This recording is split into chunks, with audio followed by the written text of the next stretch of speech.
Hello. Well, I would say happy Tuesday, except it's throwing it down. Well, it isn't actually at the minute, but it has been throwing it down, and I mean throwing it down. I don't mean pitter-patter little raindrops, I mean throwing it down. Anyway, I've got nothing to show you, nothing at all. I have ordered a book, but it hasn't arrived. All I've done is I have started a little headband. That's the only thing I've done since the craft fair. I just started a little headband. It's for a little girl of 3. So I've got to Google how big a 3-year-old's head is, because out of touch with 3-year-olds really, you know. And our kids don't wear things like that. Well, my great-grandchildren don't, so yeah. If you're wondering where the dog is, I've got Rosie asleep over here on the chair next to me, on the sofa next to me, I should say. And Trixie has commandeered my recliner as per usual, so I can't actually use it really. So anyway, how are you all? I hope you're all good. I had my trip to the diabetes nurse yesterday, and in my usual way, I don't want to part with anything, do I? I wouldn't give her 1 drop of blood. Not 1 drop. She tried 3 times in my arm, and it was almost like my arm was empty, because not 1 drop did she get. So I've got another appointment, but after my son and daughter-in-law come back from Spain, because as you know I won't leave the dogs. So I've got another appointment for somebody else to have a stab to see whether or not they can get any blood out of me.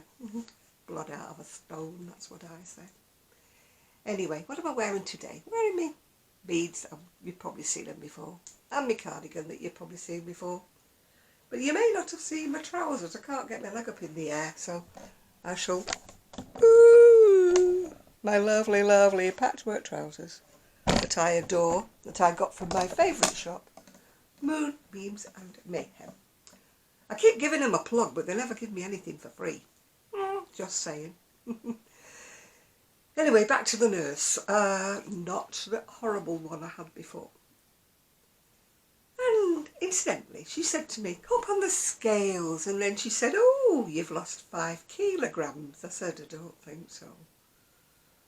I said, "She weighed me wrong." I said, "Last time I came, she told me I'd put on whatever pounds," and I said, "I haven't."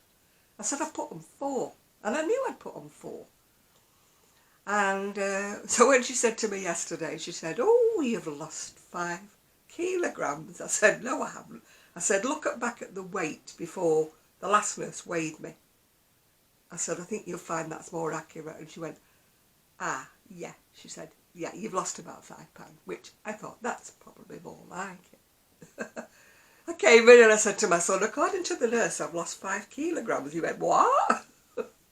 My daughter-in-law said, "No way, you haven't lost that much." I said, "I know I haven't." I said, I was weighed wrong. Because when she put me on the scales, I went, "No way." I said, "I'm not that heavy." I said, "I've not been that heavy for a long, long time." She goes, "Well, I can assure you," she said, "that's what the scales say, that's what it weighs." Yeah, boo, knickers, yeah.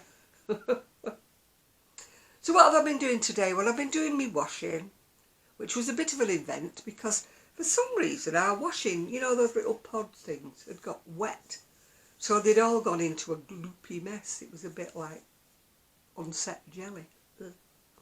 So I had to sort of cut a couple of them in half with scissors and sort of load them into the washer. I don't know how they've got wet because the window wasn't open. I know it's rained an awful lot, but the window wasn't open, so the rain's not got in they're in a little pot thing, yeah. You know what I mean, the little jelly washing thingy-majigs, what they call them, pods or something, yeah. Because we don't have powder. Anyway, I managed to do my washing. Whether it will dry or not is another matter, because there's no sign of any sunshine today. So, what have I been doing? Oh, I've been listening to ska, if you're into reggae and ska, yeah. I have put some on my Facebook from the Jewelers, which yeah, that Kiss on My Lips. Kiss on my lips, my lover. Why it was never a big hit, I do not know. It should have rocketed. It still could, I suppose, if somebody promoted it. Sadly, the brothers have gone their own separate ways. They're both good in their own ways, but the Cranston brothers, yeah, they've gone in their own different ways.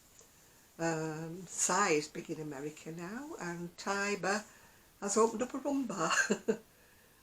Not a rum bar, a rum bar. That would be a good place to go, but I don't live in London. Yeah, I like a drop of rum. Don't drink much, as you know. Really don't drink much, but I do like a drop of rum. I shall celebrate my birthday when it comes with a drop of rum.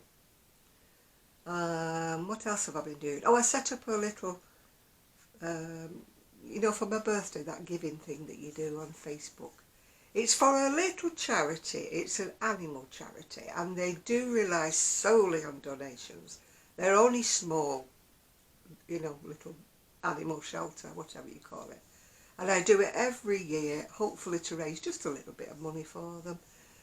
Because like the big boys get all the big donations, don't they? The RSPCA, the PC, whatever it is, and that.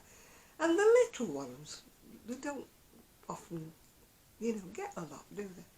So if you can spare £1 even, just £1. You know, if you go to my Facebook page, please, if you can, just donate. £1 will do. You can choose how much you donate. I know it says £15, but you just rub that out and put whatever you can afford. If it's only £1, £2, whatever it is, they'll be absolutely grateful for it, yeah. I started it off with 10 and my friend started it off with another 10, so there's now 20 on there. So let's see if we can get it a little bit more. Because I don't want much for my birthday. My niece asked me what did I want for my birthday. I said, I'm not bothered. When you get to my age, well, you know, I'll be 78 this month. There's not a whole lot that you want, is there really, you know? There's only so many smellies you can use, isn't there? There's so many things, you know, whatever. I'm not an avaricious person, you know. I'm not one of these, oh, buy me diamonds, buy me gold, buy me this, buy me that, you know. I'm not really. I'm quite happily, easily satisfied with something very small. Yeah, that's all I want. When I was younger, probably, I would ask for things like a pair of shoes, winter boots, you know, as you do. But when you get to my age and you don't walk much, you know, you don't wear shoes out, you don't wear boots out.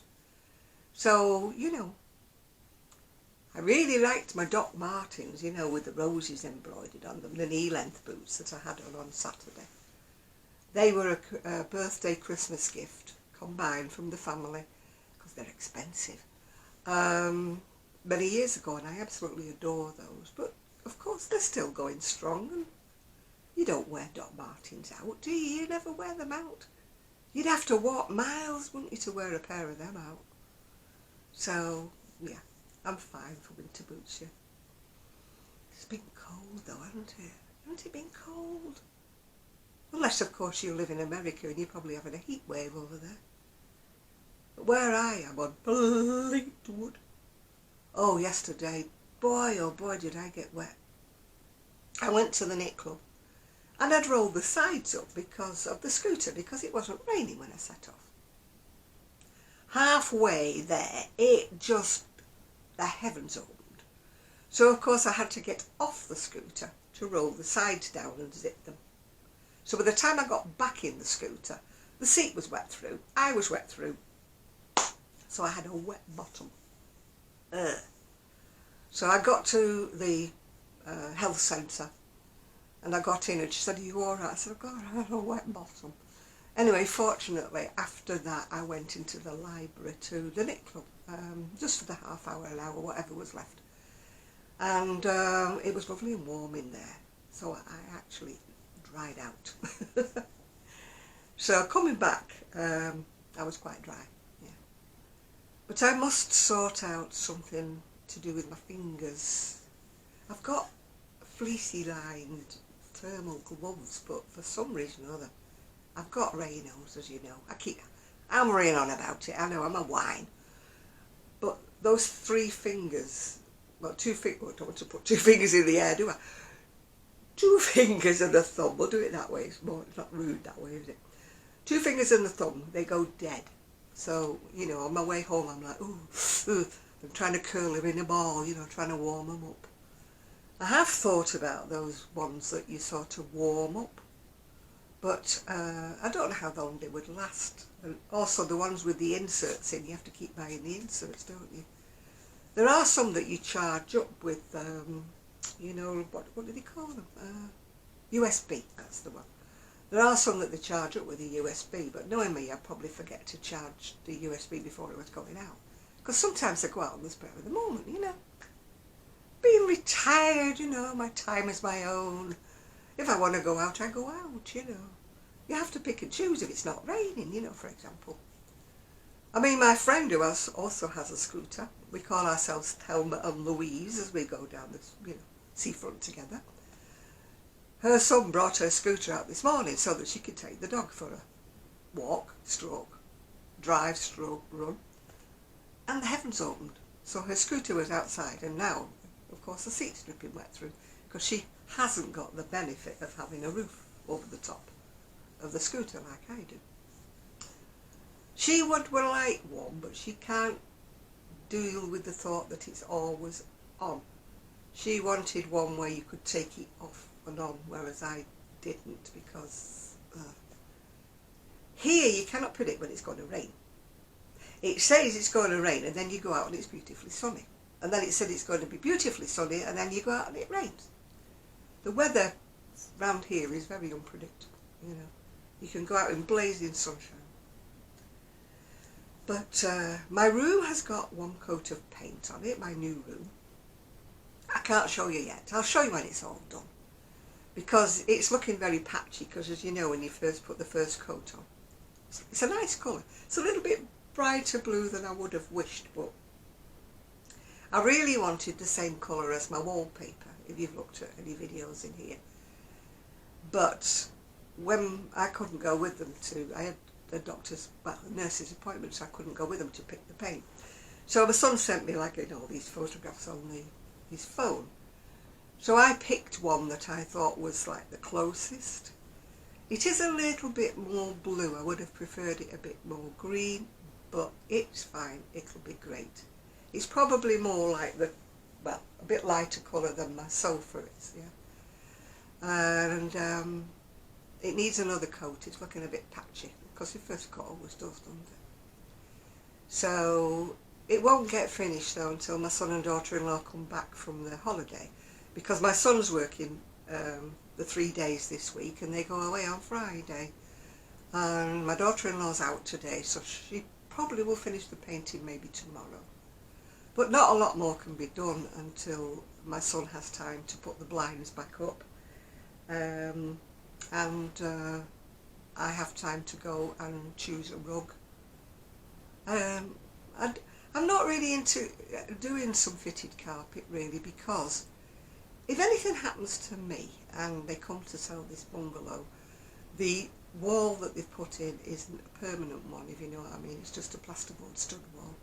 So they can knock it down and put it back into a big conservatory, which would be a selling point obviously for the bungalow for anybody else to buy.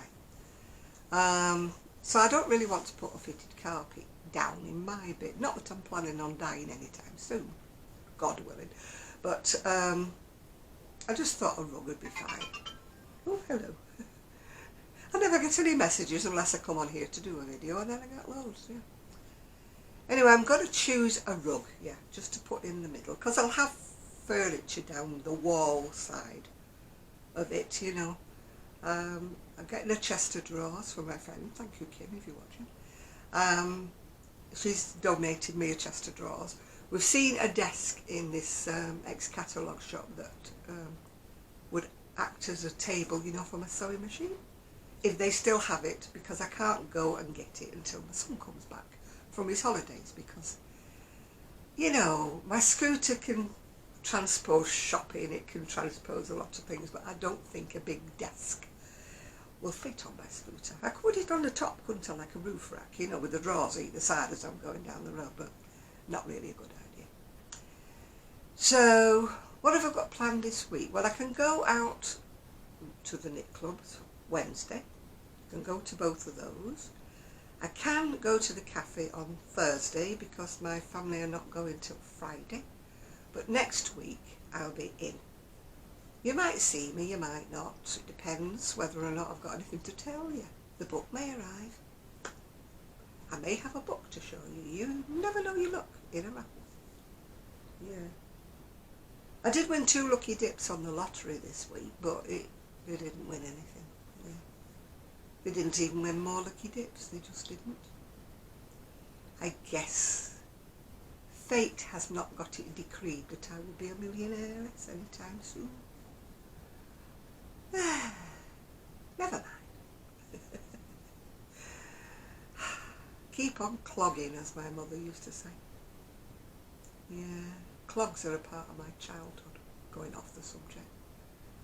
When I was little, we used to live in a row of houses facing a cotton mill. And I used to wake up in the morning to the sound of clogs. If you don't know what clogs are, you can Google them. They are great big heavy shoes, and they've got metal runners underneath them, like a horseshoe almost. And everybody in the mills used to wear them. And there is like a folk song which the Oldham Tinkers used to sing, and they sang about sparking clogs.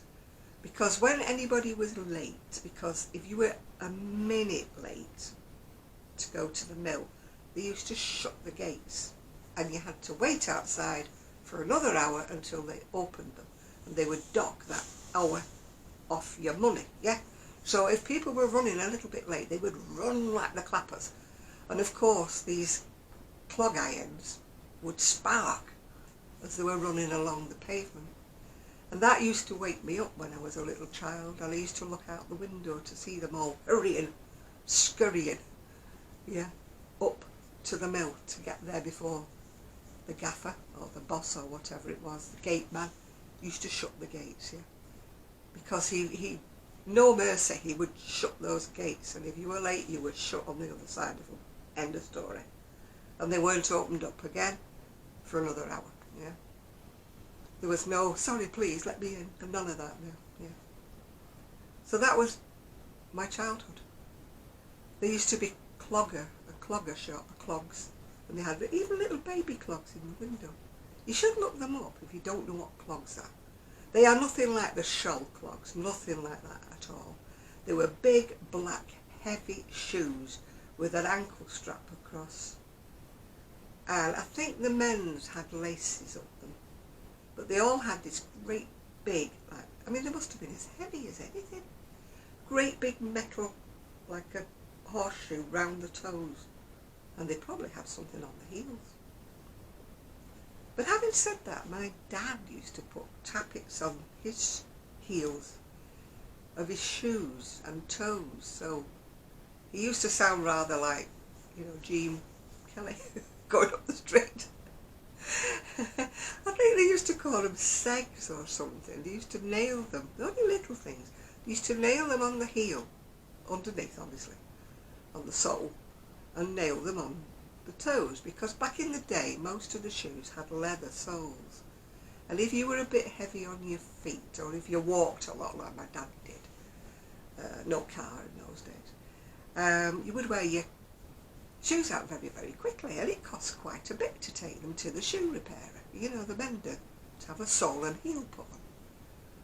I used to be taking my dad's shoes nearly every other week to have heels put on them, you know, and you know, so I used to say, the sole's wearing a bit thin, are you sure you doesn't want him soling and heeling? Because they were after more money, and I'd say, no, my dad said he only wants heels put on, and can you put in like segs on, tappets or whatever they call them. I'm sure you know the word, yeah. He actually put them on my shoes one time. I wasn't very keen on that. You couldn't creep about because everywhere you went you were going tap, tap, tap, tap, tap, tap, tap. Yeah, I did have proper tap shoes because I used to do ballet and tap. I know, you don't think that of me, do you? But I was a sylph little girl. I was only tiny little, slim little thing. And I used to do ballet and tap. I didn't like the tap as much as I liked the ballet. I got accepted to RADA. But being 7 years old, I didn't kind of realise I would have to go and be in London to be in RADA. And it was only when I came to do the medical that I have a short toe. It's congenital. I was born with a short toe. And they said, no, I wouldn't be able to do the point work. Which I proved them wrong, because I went on to do point work, but not at RADA. They're very, very fussy at RADA. But I always pride myself that I was once good enough as a ballerina and agile enough as a ballerina to be accepted at RADA. I don't think I would have gone anyway, because I was a shy little thing. I would never have left my mum and dad and gone down to London to, the dance school. No way would I have done that. But I just had the certificate that I'd been accepted at RADA. Yeah, my dancing was an awful lot better than my piano playing, yeah. My mum and dad sent me to piano lessons. We had the big piano, little tiny house, great big piano. But it was the thing then, little girls had to learn how to ballet dance and how to play the piano. Singing was kind of out. I was never into singing. But the piano teacher only lived a few houses along this. We had a big row of houses. She only lived on the same row.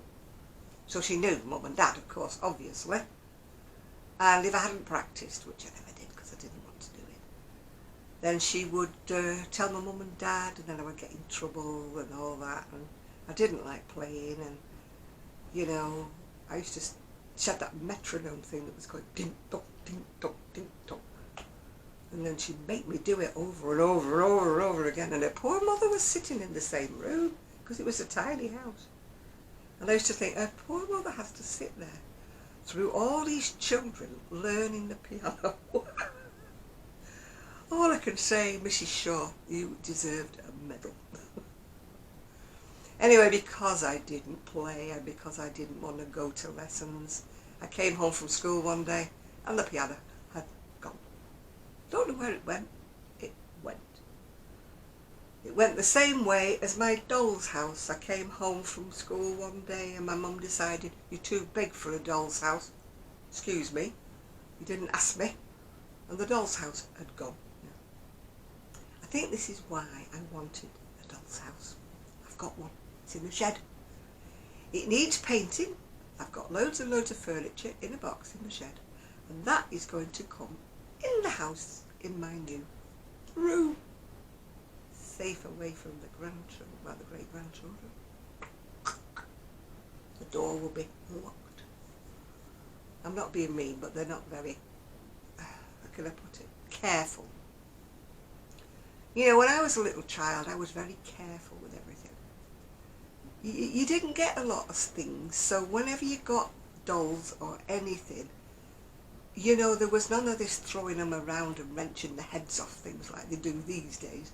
You kept them safe, you guarded them, you looked after them. And it was the same with my doll's house. I played and played with it. Nothing was ever destroyed, nothing was ever broken.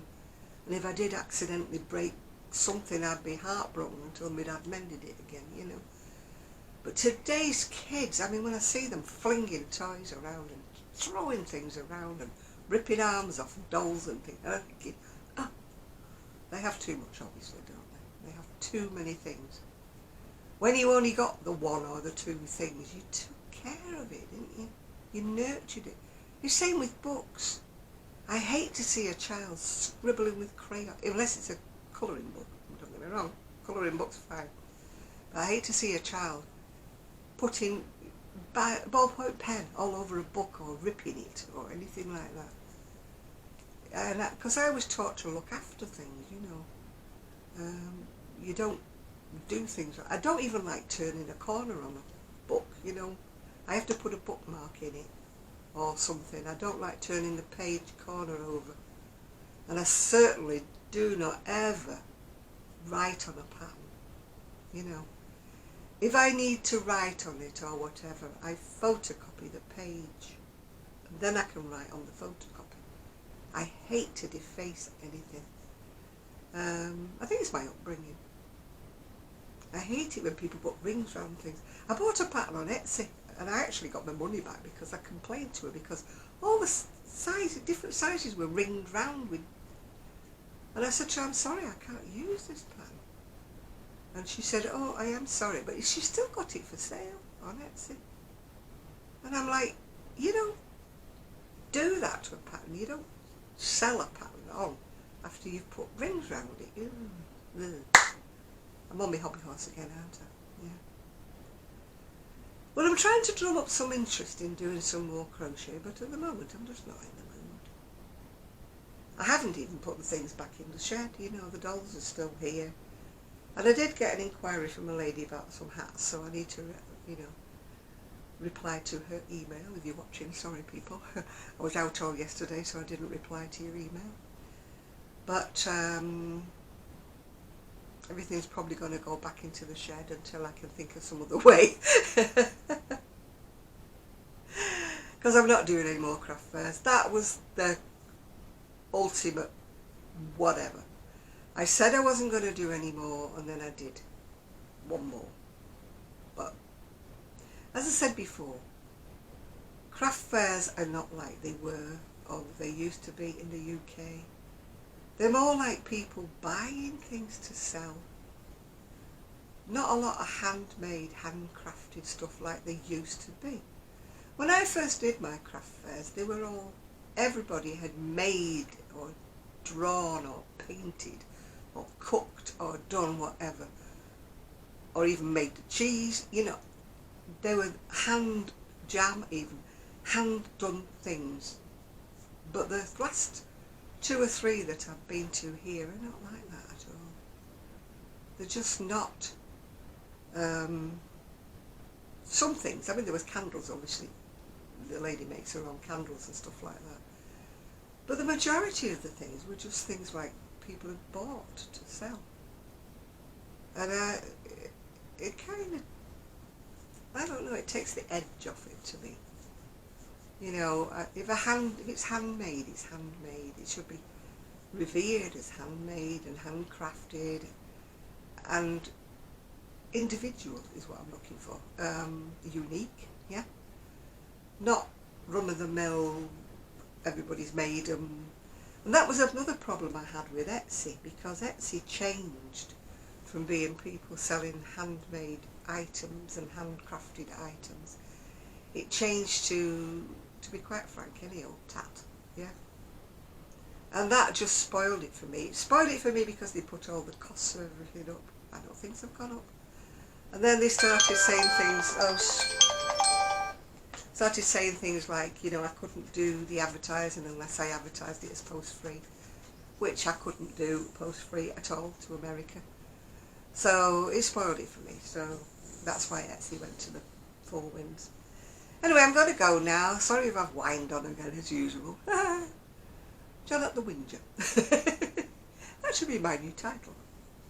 Have a whinge with Janet. Anyway, bye for now. I may speak to you later in the week. You never know, you lucky people. Bye now.